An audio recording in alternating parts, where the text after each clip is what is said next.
My name is Sandy Christian, and I'm chairman of the Highams Park Society. The Highams Park Society worked to have these plaques mounted here in 2009. In 1918 and 1945, Highams Park was part of the then borough of Walthamstow. Highams Park's War Dead will be officially honoured at Walthamstow Assembly Hall tomorrow morning. However, since the installation of the Halex plaques here, we have been able to use this industrial memorial as a focus for our remembrance. On passing the new Menin Gate by Siegfried Sassoon. Who will remember, passing through this gate, the unheroic dead who fed the guns? Who shall absolve the foulness of their fate, those doomed, conscripted, unvictorious ones? Crudely renewed, the salient holds its own. Paid are its dim defenders by this pomp. Paid with a pile of peace-complacent stone, the armies who endured that sullen swamp. Here was the world's worst wound, and here with pride their name liveth forever, the gateway claims. Was ever an immolation so belied as these intolerably nameless names? Well might the dead who struggled in the slime rise and deride this sepulchre of crime. It was at the 11th hour of the 11th month, on the 11th day, that the guns fell silent and hostilities officially ended in Europe in 1918. In 1919, King George V wrote a letter to his subjects at home and in the Empire. The King expressed a wish for a 2-minute silence to be observed, to perpetuate the memory of the great deliverance, and to honour those who had laid down their lives. He hoped that there may be, for the brief space of 2 minutes, a complete suspension of all our normal activities, so that in perfect stillness, the thoughts of everyone might be concentrated on reverent remembrance of the glorious dead. This is an excerpt from the memoirs of Edward Bridges, who served in France from 1916 to 1918. He lived at 61 Winchester Road for all his married life. He was my grandfather. November was now here, and unbeknown to us, the powers above were still haggling over the terms of the armistice. And while they talked, men were still dying. News was coming through that the end was near, but the enemy was still leaving death and destruction behind them. As we neared Valenciennes, we heard that the Canadians had entered that town. What a useless waste to still be risking the lives of soldiers and civilians in this senseless fashion, for the enemy was still destroying everything possible in a last-minute struggle for survival. We entered the outskirts of the town as the Canadians passed on towards Mons, which was virtually the end of hostilities. The times had turned full circle, for it was the town of Mons which seemed to dwell in my boyhood memories of heroic deeds performed by our contemptible little army when this same army had held the mighty German war machine in August 1914, all those blood-stained years ago. It was at Mons that the foundations had been laid for that mountain of battered bodies which was the cream and youth of Europe. Would mankind ever recover from this tragedy? Who was to blame, if blame there be? Now we must count the cost. The dead, we know. The maimed and the blind we are counting. But who will count the living dead? These men who had returned with broken minds, the fine men who could stand it no longer and had run screaming from the trenches to escape that drumming hell, many to face the firing squad and to be reported killed in action. I have very little recollection of the last days. I believe that the brigade entered the town from the south and was received by the joyous population, but our unit flanked the town and came to rest in the Avenue de Mons, where, taking over some empty houses, we rested while the officers assessed the position. I was exhausted in body and mind, hardly knowing or caring what went on around me. All I wanted to do was sleep, which I promptly did as soon as my section was settled. This day must have been November the 10th, for I awoke to the noisy clatter of equipment and the shouts of many voices. I lay for a moment, unable to take in the situation, until aroused by the Sergeant Major, who was in his most boisterous mood. "Come on, you lazy lot, get on parade, get your section together, let's have you." As if in a dream, I dragged myself into the street. All was bustle and excitement. News had just come through that Germany had agreed to the Allied conditions and an armistice was being signed, meaning that the war was virtually over. I heaved an immense sigh of relief. I had been spared from a situation which would involve my breakdown. The past 2 months had been a great mental and physical strain, and I felt exhausted. My eyes were aching, and in spite of the cold morning, I felt hot and clammy. Obviously, I'd caught a heavy cold, and this had helped to depress me. I shrugged off my mate's attempts to persuade me to go sick. A visit to the medical officer would give me the feeling that I was dodging the column. Now I would see it out. Finally getting my section together, I discovered I had one man missing. Private Charles Peace. This was the chap who had broken down under heavy shell fire in the early days of the enemy offensive. It seemed I had failed him at the very last. Goodness knows what may have happened to him. I asked the officer permission to make an effort to find him on the road which we had come along, so with one other man I set off. Retracing our area at advance, after a couple of miles, we recognised a broken farm building in which the section had sheltered. Perhaps he had strayed behind when the order to advance was given, and in my own state of depression and fever I had failed to notice his absence. We gingerly approached the building, not knowing what we would find, and both fearing the worst. It was with a gasp of relief that we observed the familiar figure crouched over the dying embers of a fire at the rear of the ruined barn. With a shout of joy we approached him, but he gave no sign. I sat beside him, but he did not know me. He seemed oblivious to all that was going on around him. At last, he had broken. But for the grace of God, thought I. We picked up his equipment and gently led him back by the way we had come. He made no sound. Mentally and physically exhausted, this fine country lad with the strength of 2 men was now as a child. After medical treatment at the base hospital, he would be released and sent back to his peaceful countryside from which he had been uprooted.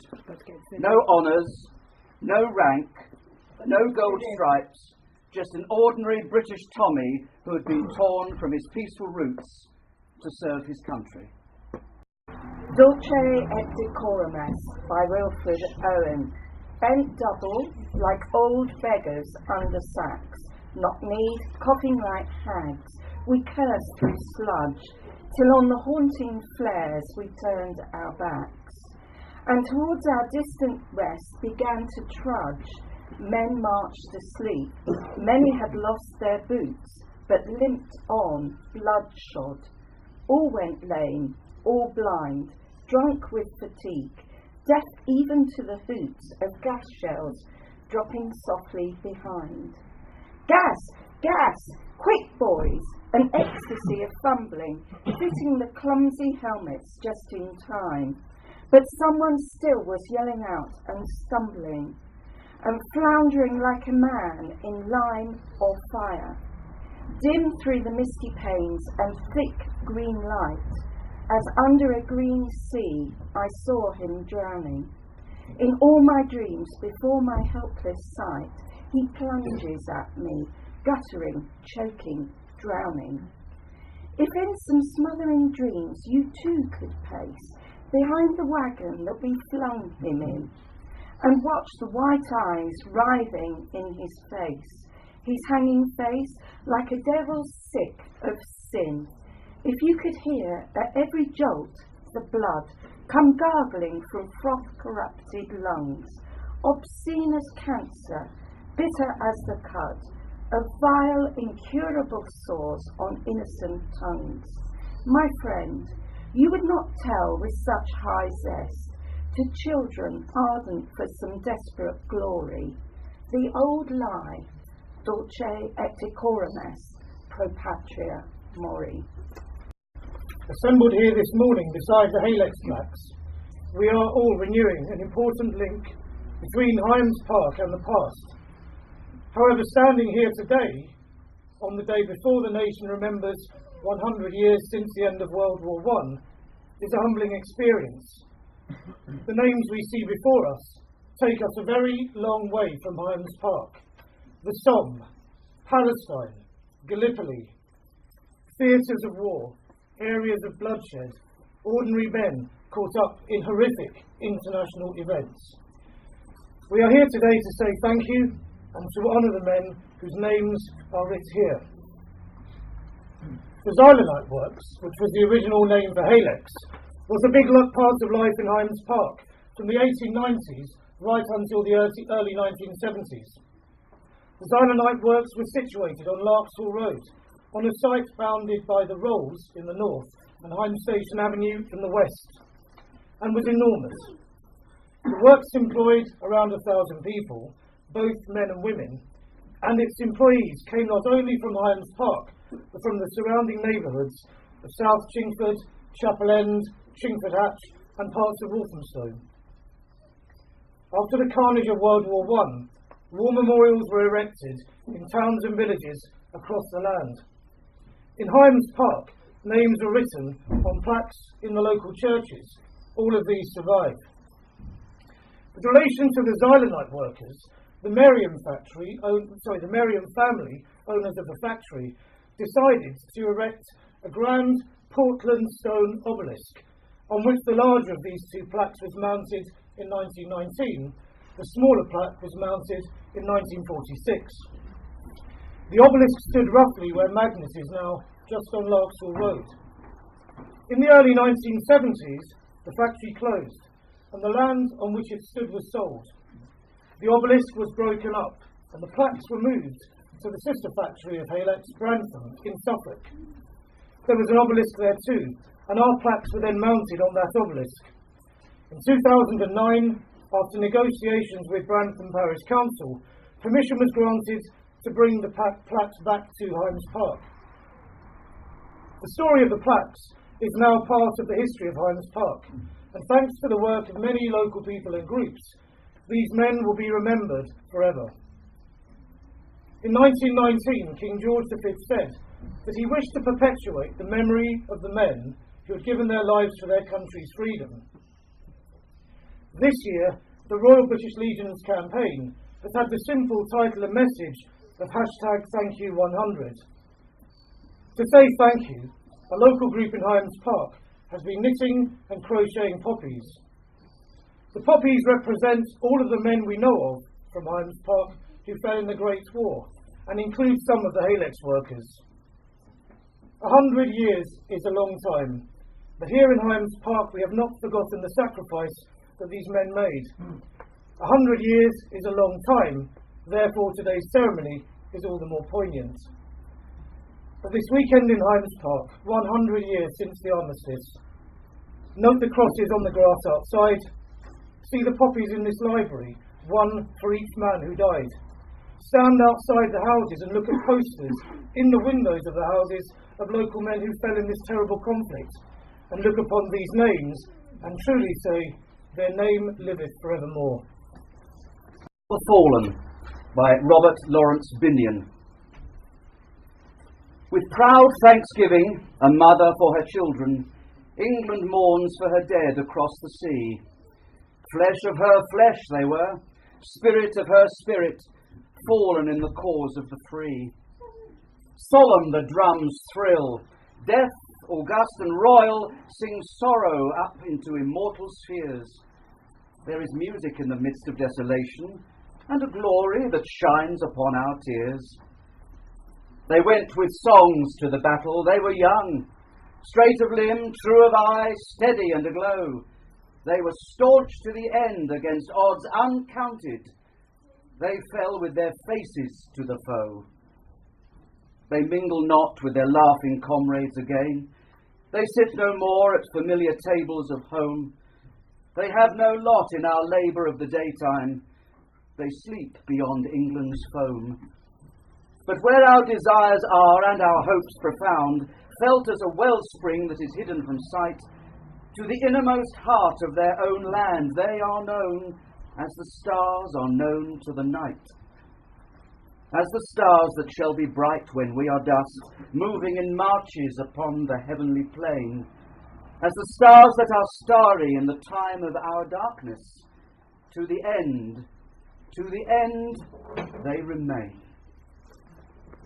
In proud and grateful memory of these gallant men who left this place to fight in the cause of liberty and justice and who laid down their lives in the Great War, C. Ames, A. Andrews, W. Baird, T. W. Brooke, A. J. Brooks, J. L. Burt, J. Castle, H. Cox, G. Dafflon, P. Digby, H. Dinsdale, T. C. Edwards, T. Elms, E. Frost, S. J. Giblin, G. Glynn, W. Goodman, A. J. Haskler, S. J. Hollingsworth, F. C. Howes, E. Highland, C. Keogh, A. Lewis, C. V. Lockwood, W. Martin, C. Murrell, A. Neville, A. Newland, L. North, A. Nother, T. Oakley, G. J. N. Polly, E. Richardson, J. H. Rumble, H. Searle, H. Shaw, A. Salter, G. F. Smith, H. Smith, T. Sorrell, G. E. Stoddart, W. Stowe, W. Tanter, F. Ward. Their name liveth for evermore. True.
True.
Bang, stand at ease.